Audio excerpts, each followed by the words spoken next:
अपनी नजर सिर्फ अपने गोल पर टिकाओ, बाकी दुनिया अपने आप साइड हो जाएगी।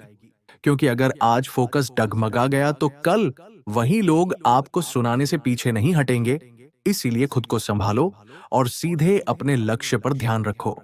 नमस्कार दोस्तों, स्वागत है आपका आज के इस खास ज्योतिषीय अपडेट में, जहां हम बात करने वाले हैं कर्क राशि यानी कैंसर साइन के लिए अप्रैल 2026 के पूरे महीने की। जो लोग हर वीडियो में निगेटिव सोच लेकर आते हैं या बिना समझे आलोचना करते हैं, उनके लिए भी एक बात साफ है कि जब तक आपकी सोच पॉजिटिव नहीं होगी, तब तक बदलाव की उम्मीद करना भी मुश्किल है।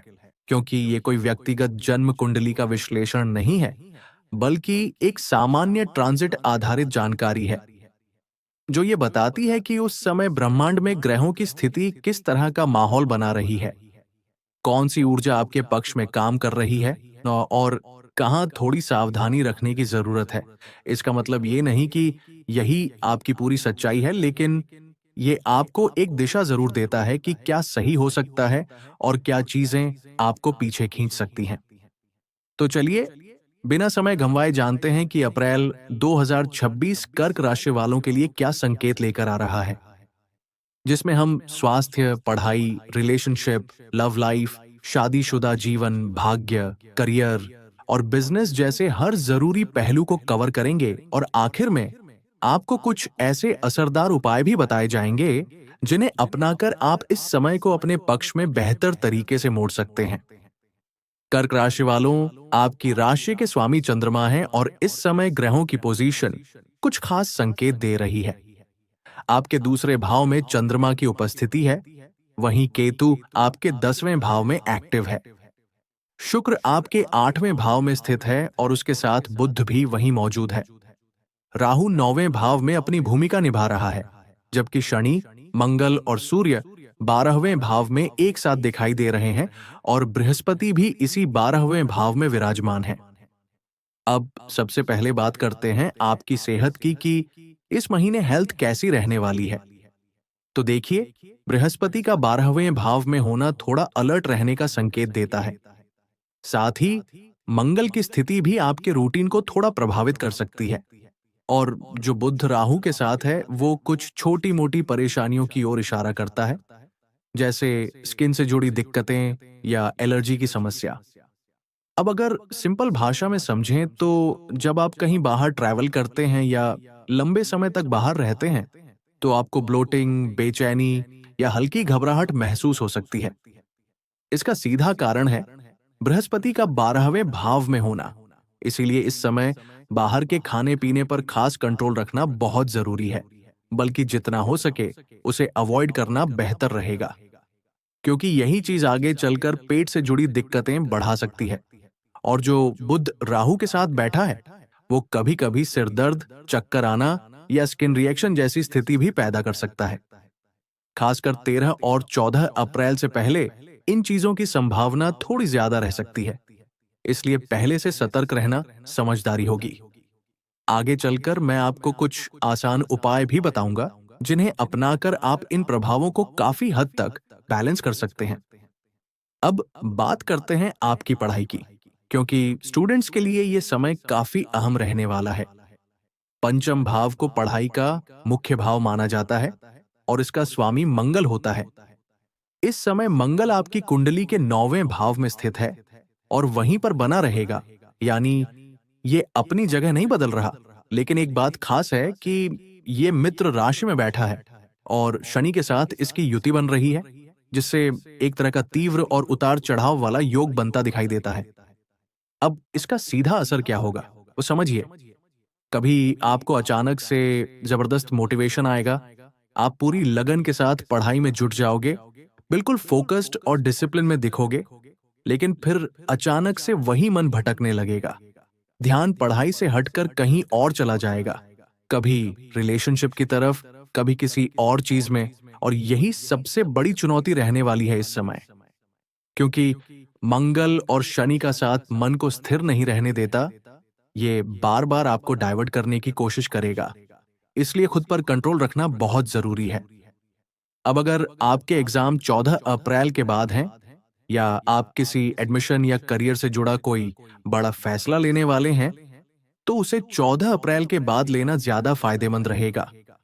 इसका कारण ये है कि इस समय सूर्य का गोचर आपके 10वें भाव में होकर मजबूत स्थिति में आ जाएगा, जिससे आपको बेहतर रिजल्ट और क्लैरिटी मिलने के संकेत बनते हैं। खासकर 14 अप्रैल से 14 मई के बीच पढ़ाई और कम्पैटिटिव एग्जाम्स के लिए समय काफी सपोर्टिव दिखता है। अब बात करते हैं आपकी लव लाइफ की, क्योंकि ये हिस्सा इस महीने काफी इंटरेस्टिंग रहने वाला है। देखिए, पंचम भाव सिर्फ पढ़ाई का ही नहीं होता, यही आपका लव, रोमांस और संतान से भी जुड़ा होता है। और इसके स्वामी मंगल हैं, जो इस समय 9वें भाव में स्थित हैं। अब अगर रिलेशनशिप की बात करें तो जिनके साथ आप जुड़े हुए हैं, उनके बिहेवियर को समझना इस महीने आपके लिए थोड़ा मुश्किल हो सकता है। आप रिलेशन में हैं, सब कुछ चल भी रहा है, लेकिन सामने वाले का मूड आपको कंफ्यूज करता रहेगा। कभी वो बहुत ज्यादा खुश और केयरिंग दिखेंगे, तो कभी अचानक से डोमिनेटिंग नेचर में आ जाएंगे, कभी एक्सपेक्टेशन बढ़ा देंगे और कभी बिना वजह नाराजगी दिखा देंगे। ऐसे में आपके मन में बार बार यही सवाल आएगा कि आखिर चल क्या रहा है। ऐसा इसलिए क्योंकि मंगल के साथ शनि और सूर्य का प्रभाव इस समय मिक्स्ड सिग्नल दे रहा है, जिससे सामने वाले के इमोशंस को समझ पाना आसान नहीं रहेगा। कभी छोटी छोटी बातों पर पुरानी चीजें सामने आ सकती हैं, कभी बिना बात के कमी निकालना या मूड स्विंग दिखना भी संभव है। तो कुल मिलाकर लव लाइफ में इस महीने हल्का फुल्का उतार चढ़ाव बना रहेगा। लेकिन अगर इसका फाइनल रिजल्ट देखा जाए तो स्थिति उतनी भी नेगेटिव नहीं है, क्योंकि मंगल त्रिकोण में बैठा है और अपने मित्र स्थान में है।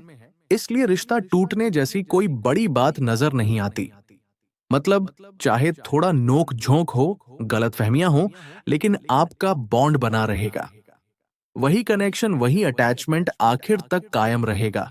बस आपको थोड़ा धैर्य और समझदारी दिखानी होगी ताकि चीजें ज्यादा बिगड़ने ना पाएं। अब अगर मैरिड लाइफ की बात करें तो वैवाहिक जीवन के लिए 7वां भाव देखा जाता है और इसका स्वामी शनि है, जो इस समय 9वें भाव में मौजूद है और सूर्य व मंगल के साथ जुड़ा हुआ है। इसका असर ये रहेगा कि आपके लाइफ पार्टनर के जीवन में कुछ पॉजिटिव बदलाव या ग्रोथ देखने को मिल सकती है, चाहे वो पर्सनल लेवल पर हो या प्रोफेशनल लेवल पर। लेकिन साथ ही उनके स्वभाव में थोड़ा गुस्सा या एग्रेशन भी बढ़ सकता है। कभी कभी वो अचानक से नाराज हो सकते हैं और आपको समझ नहीं आएगा कि किस बात पर रिएक्शन आ गया। ये छोटी छोटी चीजें इस महीने देखने को मिल सकती हैं। लेकिन ओवरऑल अगर बात करें तो मैरिड लाइफ 70 से 80% तक ठीक और स्टेबल रहेगी।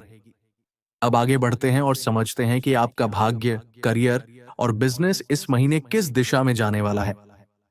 देखिए दोस्तों, 9वां भाव भाग्य का प्रतिनिधित्व करता है और 10वां भाव आपके करियर और प्रोफेशन से जुड़ा होता है।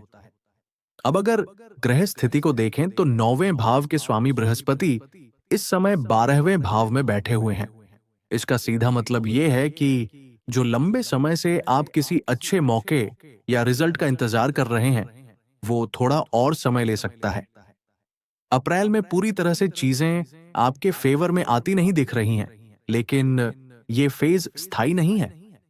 असली बदलाव तब देखने को मिलेगा जब बृहस्पति जून के दूसरे हफ्ते के आसपास आपके प्रथम भाव में प्रवेश करेंगे। फिलहाल अप्रैल की बात करें तो भाग्य पूरी ताकत से आपका साथ देता हुआ नजर नहीं आता।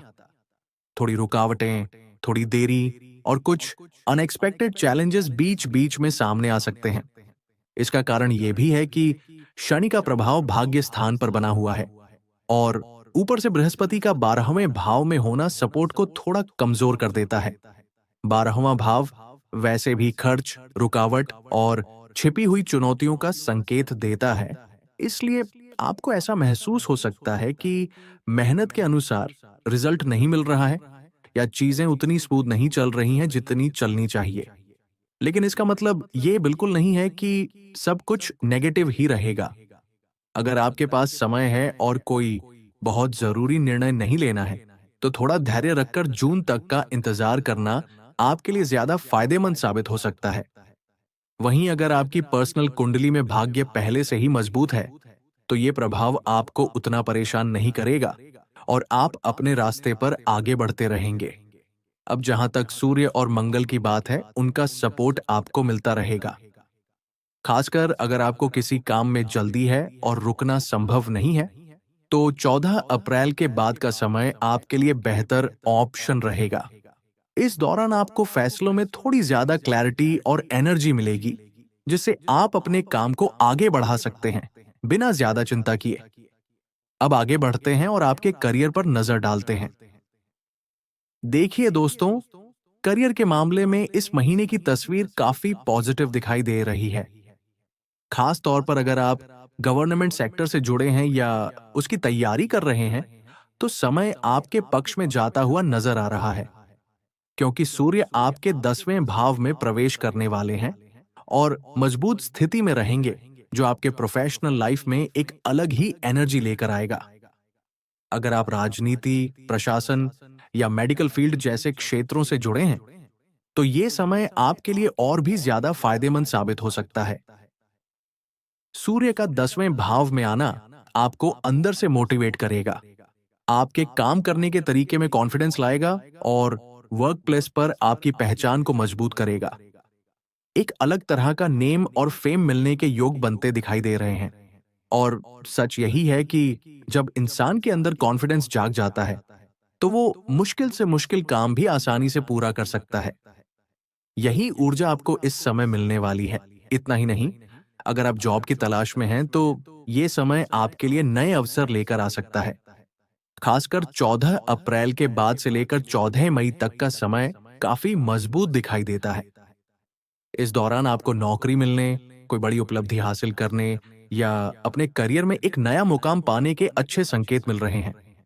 कुल मिलाकर करियर की ग्रोथ के लिए ये फेज काफी सपोर्टिव है और इसमें कोई संदेह नहीं है।